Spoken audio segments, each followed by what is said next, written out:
The steaks we had that night, and they were fine, and the following morning we tasted the broth.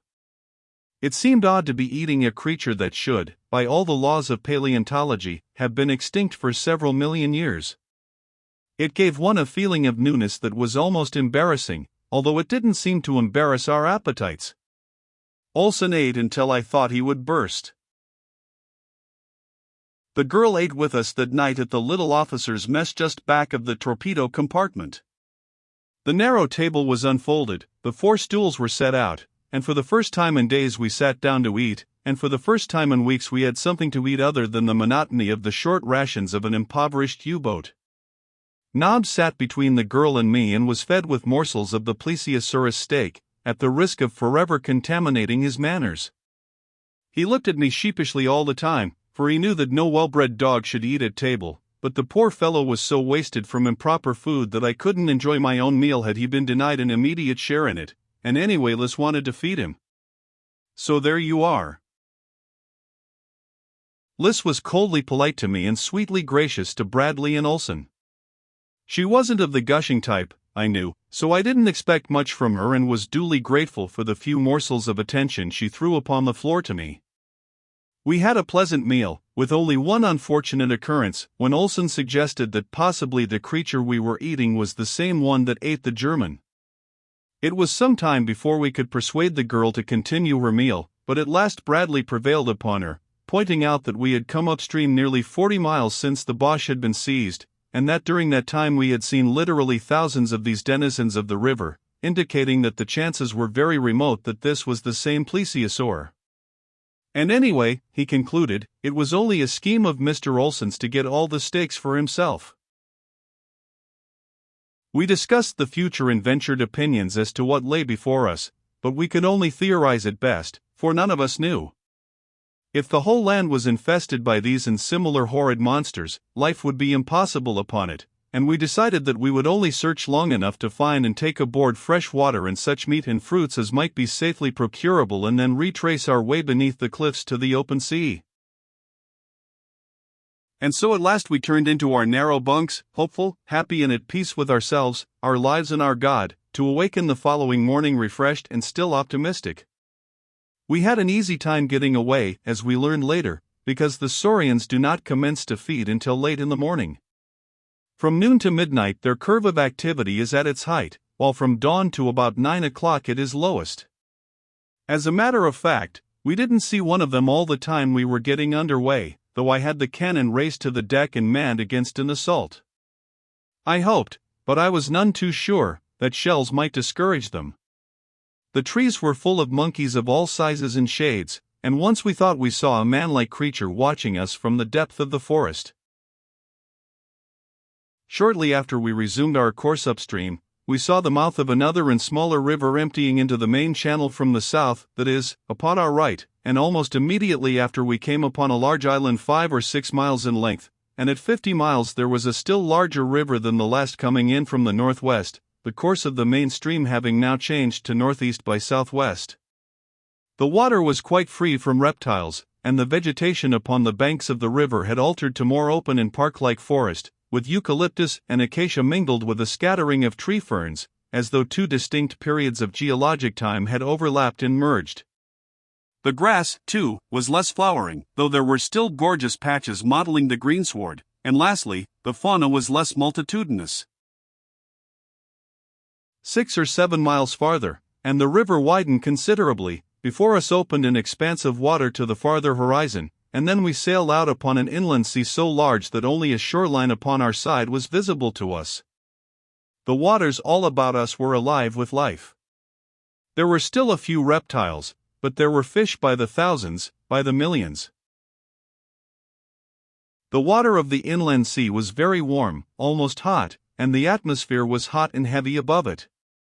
It seemed strange that beyond the buttressed walls of Caprona icebergs floated and the south wind was biting, for only a gentle breeze moved across the face of these living waters, and that was damp and warm.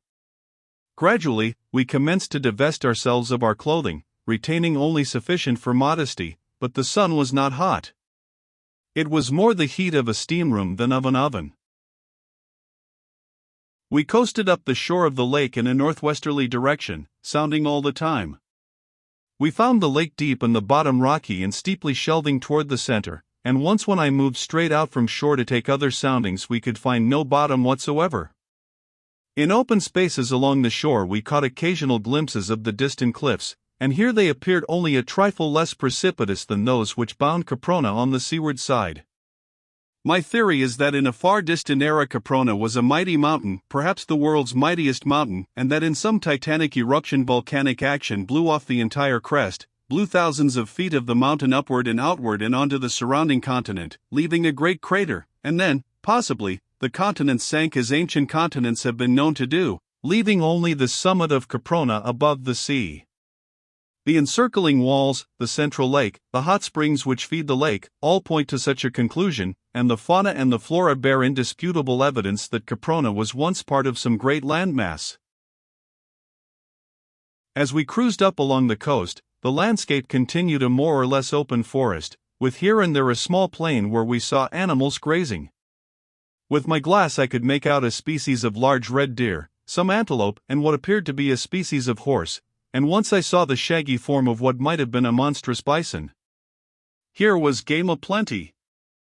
There seemed little danger of starving upon Caprona. The game, however, seemed wary, for the instant the animals discovered us, they threw up their heads and tails and went cavorting off, those farther inland following the example of the others until all were lost in the mazes of the distant forest. Only the great, shaggy ox stood his ground.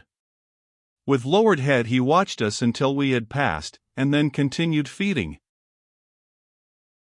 About 20 miles up the coast from the mouth of the river we encountered low cliffs of sandstone, broken and tortured evidence of the great upheaval which had torn Caprona asunder in the past, intermingling upon a common level the rock formations of widely separated eras, fusing some and leaving others untouched.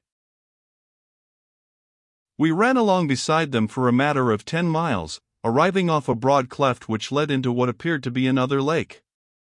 As we were in search of pure water, we did not wish to overlook any portion of the coast, and so after sounding and finding that we had ample depth, I ran the U-33 between headlands into as pretty a landlocked harbor as sailormen could care to see, with good water right up to within a few yards of the shore. As we cruised slowly along, two of the botches again saw what they believed to be a man, or man-like creature, watching us from a fringe of trees 100 yards inland, and shortly after we discovered the mouth of a small stream emptying into the bay. It was the first stream we had found since leaving the river, and I at once made preparations to test its water. To land, it would be necessary to run the U-33 close into the shore, at least as close as we could, for even these waters were infested, though not so thickly, by savage reptiles. I ordered sufficient water let into the diving tanks to lower us about a foot, and then I ran the bow slowly toward the shore, confident that should we run aground, we still had sufficient lifting force to free us when the water should be pumped out of the tanks, but the bow nosed its way gently into the reeds and touched the shore with the keel still clear. My men were all armed now with both rifles and pistols, each having plenty of ammunition. I ordered one of the Germans ashore with a line, and sent two of my own men to guard him, for from what little we had seen of Caprona, or Caspak as we learned later to call the interior, we realized that any instant some new and terrible danger might confront us. The line was made fast to a small tree, and at the same time I had the stern anchor dropped. As soon as the Boche and his guard were aboard again, I called all hands on deck, including von Schoenvorts, and there I explained to them that the time had come for us to enter into some sort of an agreement among ourselves that would relieve us of the annoyance and embarrassment of being divided into two antagonistic parts, prisoners and captors.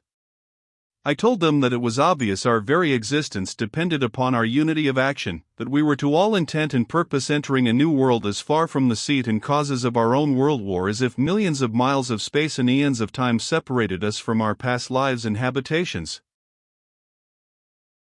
There is no reason why we should carry our racial and political hatreds into Caprona, I insisted. The Germans among us might kill all the English, or the English might kill the last German, without affecting in the slightest degree either the outcome of even the smallest skirmish upon the Western Front or the opinion of a single individual in any belligerent or neutral country. I therefore put the issue squarely to you all, shall we bury our animosities and work together with and for one another while we remain upon Caprona, or must we continue thus divided and but half-armed, possibly until death has claimed the last of us? And let me tell you, if you have not already realized it, the chances are 1,000 to 1 that not one of us ever will see the outside world again. We are safe now in the matter of food and water. We could provision the U-33 for a long cruise, but we are practically out of fuel, and without fuel we cannot hope to reach the ocean, as only a submarine can pass through the barrier cliffs. What is your answer? I turned toward von Schoenvorts. He eyed me in that disagreeable way of his and demanded to know, in case they accepted my suggestion, what their status would be in event of our finding a way to escape with the U-33. I replied that I felt that if we had all worked loyally together we should leave Caprona upon a common footing, and to that end I suggested that should the remote possibility of our escape in the submarine develop into reality, we should then immediately make for the nearest neutral port and give ourselves into the hands of the authorities, when we should all probably be interned for the duration of the war. To my surprise he agreed that this was fair and told me that they would accept my conditions and that I could depend upon their loyalty to the common cause. I thanked him and then addressed each one of his men individually, and each gave me his word that he would abide by all that I had outlined. It was further understood that we were to act as a military organization under military rules and discipline, I as commander, with Bradley as my first lieutenant and Olsen as my second, in command of the Englishmen, while von Schoenvorts was to act as an additional second lieutenant and have charge of his own men. The four of us were to constitute a military court under which men might be tried and sentenced to punishment for infraction of military rules and discipline, even to the passing of the death sentence. I then had arms and ammunition issued to the Germans, and leaving Bradley and 5 men to guard the U-33, the balance of us went ashore. The first thing we did was to taste the water of the little stream, which, to our delight, we found sweet, pure, and cold. This stream was entirely free from dangerous reptiles, because, as I later discovered, they became immediately dormant when subjected to a much lower temperature than 70 degrees Fahrenheit. They dislike cold water and keep as far away from it as possible. There were countless brook trout here, and deep holes that invited us to bathe, and along the bank of the stream were trees bearing a close resemblance to ash and beech and oak, their characteristics evidently induced by the lower temperature of the air above the cold water and by the fact that their roots were watered by the water from the stream rather than from the warm springs which we afterward found in such abundance elsewhere. Our first concern was to fill the water tanks of the U-33 with fresh water, and that having been accomplished, we set out to hunt for game and explore inland for a short distance. Olsen, von Schoenvorts, 2 Englishmen and 2 Germans accompanied me, leaving 10 to guard the ship and the girl. I had intended leaving Nobbs behind, but he got away and joined me and was so happy over it that I hadn't the heart to send him back. We followed the stream upward through a beautiful country for about 5 miles, and then came upon its source in a little boulder-strewn clearing. From among the rocks bubbled fully 20 ice-cold springs. North of the clearing rose sandstone cliffs to a height of some 50 to 75 feet, with tall trees growing at their base and almost concealing them from our view. To the west the country was flat and sparsely wooded, and here it was that we saw our first game, a large red deer. It was grazing away from us and had not seen us when one of my men called my attention to it. Motioning for silence and having the rest of the party lie down, I crept toward the quarry, accompanied only by Whiteley. We got within 100 yards of the deer when he suddenly raised his antlered head and pricked up his great ears. We both fired at once and had the satisfaction of seeing the buck drop, then we ran forward to finish him with our knives. The deer lay in a small open space close to a clump of acacias, and we had advanced to within several yards of our kill when we both halted suddenly and simultaneously. Whiteley looked at me, and I looked at Whiteley, and then we both looked back in the direction of the deer. "Blime," he said. "What is hit, sir?" "It looks to me, Whiteley, like an error," I said. "Some assistant god who had been creating elephants must have been temporarily transferred to the lizard department." "I wouldn't why that, sir," said Whiteley. "It sounds blasphemous." "It is no more blasphemous than that thing which is swiping our meat," I replied, for whatever the thing was, it had leaped upon our deer and was devouring it in great mouthfuls which it swallowed without mastication.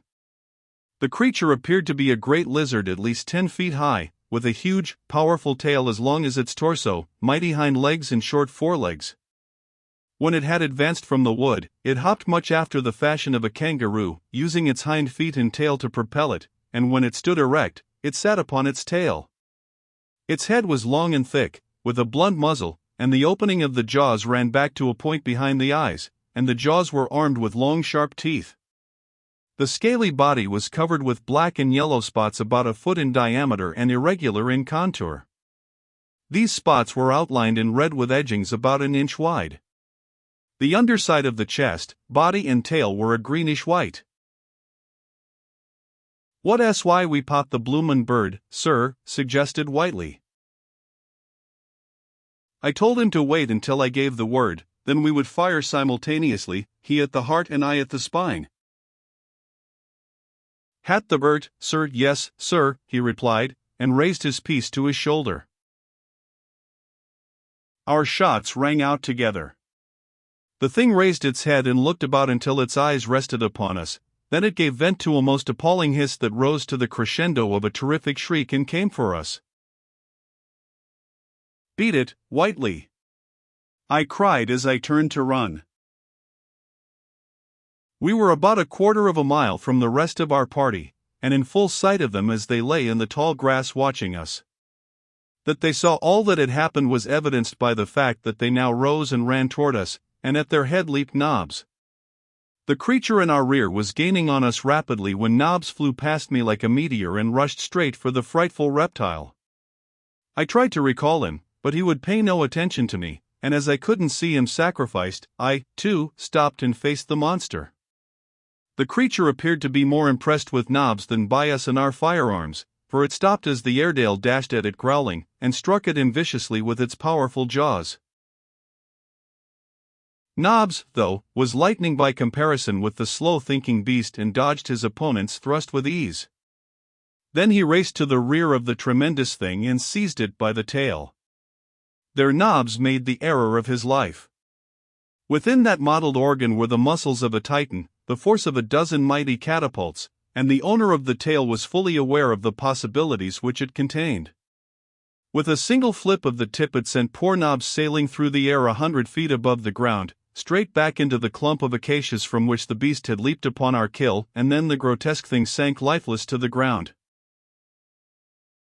Olsen and von Schoenvorts came up a minute later with their men, then we all cautiously approached the still form upon the ground. The creature was quite dead, and an examination resulted in disclosing the fact that Whiteley's bullet had pierced its heart, and mine had severed the spinal cord. "But why didn't it die instantly?" I exclaimed. "Because," said von Schoenvorts in his disagreeable way, "the beast is so large, and its nervous organization of so low a caliber, that it took all this time for the intelligence of death to reach and be impressed upon the minute brain. The thing was dead when your bullets struck it, but it did not know it for several seconds, possibly a minute. If I am not mistaken, it is an Allosaurus of the Upper Jurassic, remains of which have been found in central Wyoming, in the suburbs of New York." An Irishman by the name of Brady grinned. I afterward learned that he had served 3 years on the traffic squad of the Chicago police force.